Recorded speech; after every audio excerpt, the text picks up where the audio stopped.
غرفة الحوار الإسلامي المسيحي تقدم. It was when I went hitchhiking as a teenager that I first read the New Testament.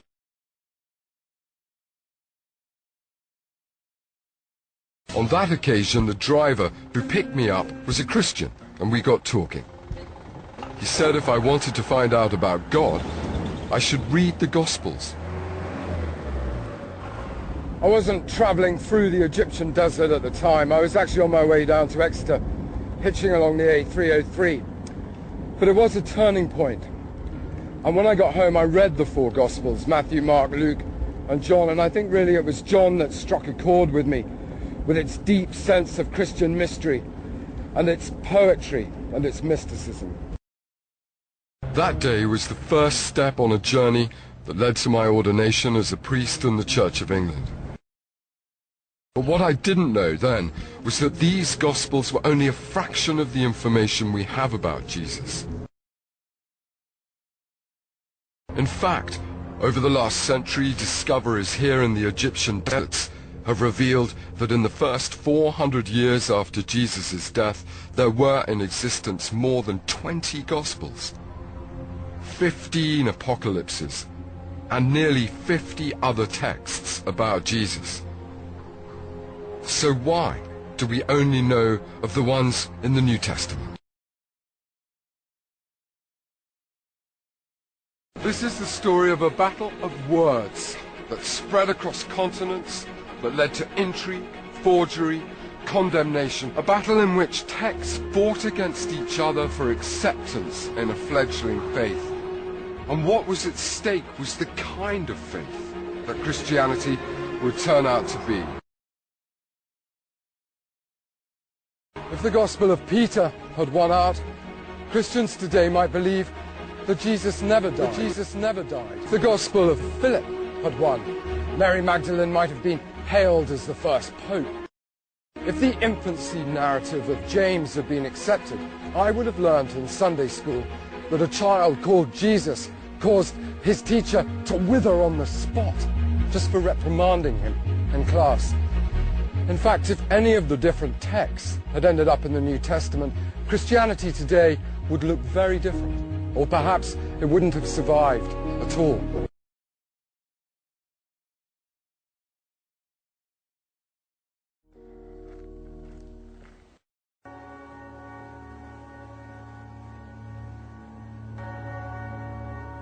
The New Testament, four Gospels, letters by the Apostles Paul, Peter and James, and the book of Revelation.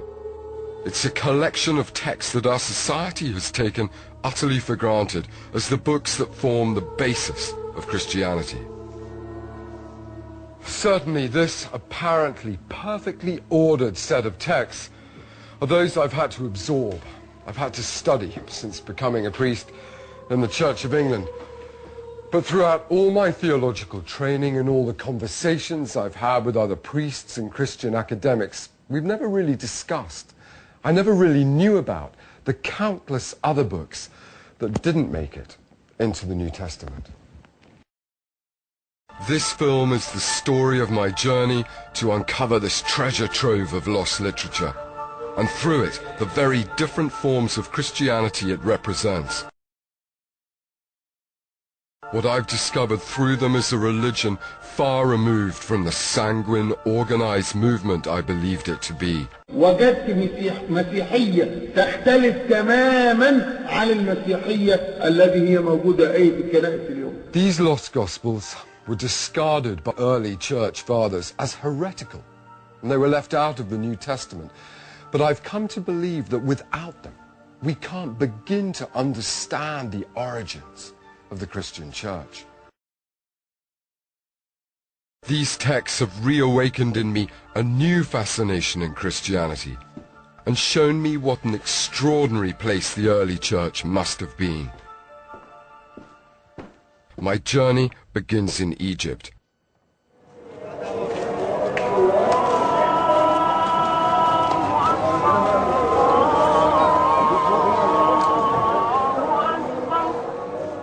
The metropolis of Alexandria was home to Athanasius, one of the most powerful and colorful Christian bishops in history, who lived and worked in the city in the 4th century AD.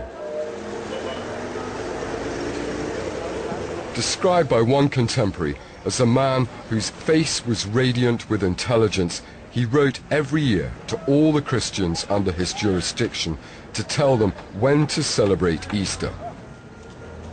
But in his 39th letter, written in 367 AD, he had something more controversial to say. What Athanasius included in his letter was a list, but not just any list. He named the 27 books which we now know make up the canon of New Testament scripture.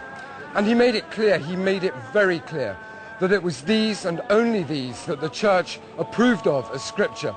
Any other book, he said, should not be read. At a single stroke, he condemned a wealth of literature that had, up until that point, been regarded as Christian. The Gospels of Matthew, Mark, Luke, and John were permitted, but those of Mary, Philip, and Peter were condemned. The Acts of the Apostles was considered to be educational, but the Acts of Thecla were shunned.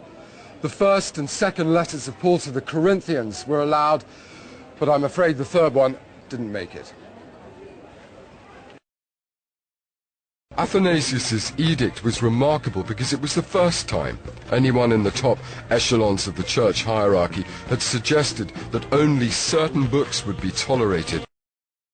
And for nearly 2,000 years, those texts at the bishop band remained a complete mystery to us. Really, all we had was scant references to them, found in the writings of their enemies, the early church fathers, who only mentioned them purely to condemn them and to warn his congregation of the erroneous teachings they contained. And perhaps this might have remained the case if it wasn't for a chance find in December 1945, a discovery that forced scholars to completely rethink the nature of early Christianity. الله أكبر، هذا الاكتشاف لنجح 45 غير تماما الفكرة على المسيحية الأولى في هذا العصر، في العصر الأول، في القرن الأول والقرن الثاني. ليه؟ لأن كانوا لا يؤمنوا ولا ببنوة المسيح لله ولا بألوهية المسيح ولا الموضوع الصلب. يسوع كان عبد ورسول الله. 300 miles south of Cairo, close to the Nile, is an area called Nagamadi. It's an extraordinary place, made more so by what was found buried here just over 60 years ago. A library of papyri books containing more than 50 individual works from early Christianity, the majority previously unknown. I've come here with Professor Bart Ehrman, who's devoted the last 30 years to studying this period of history. Well, this is where they discovered the manuscripts. There were 7 farmhands from the nearby village of Al-Qasar who were out digging for sabak, which is nitrate-rich soil in this area that they use for fertilizer. The 7 of them were digging near one of these boulders, and one of them hit something in the ground and uncovered it, and it turned out it was a skeleton.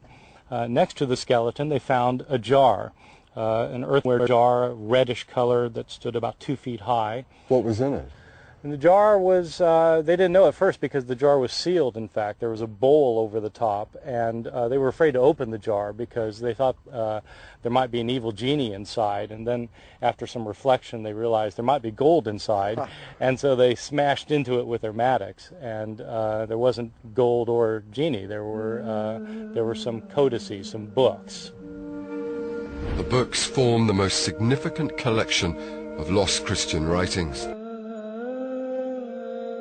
The manuscripts date from the 4th century, but some scholars believe they may have been composed much earlier. They include several Gospels about Jesus. But the man they describe is unrecognizable from the Jesus found in the traditional books of the New Testament. This was a Jesus who didn't die, who took revenge on his enemies, and who kissed Mary Magdalene on the mouth. These were shocking and challenging texts, never before seen by a Western scholar. And although it was known they'd existed in antiquity, they'd been lost for nearly 1,500 years. What these documents show us is that in the early centuries, in the 100 or 200 years after Jesus, there were alternative visions of what Jesus was all about and what Christianity was supposed to be, different understandings of who God was, or even how many gods there were. And most of these documents claim to be representing the views of Jesus himself. And so these provide us with an alternative vision of what Jesus himself might have actually taught during his public ministry.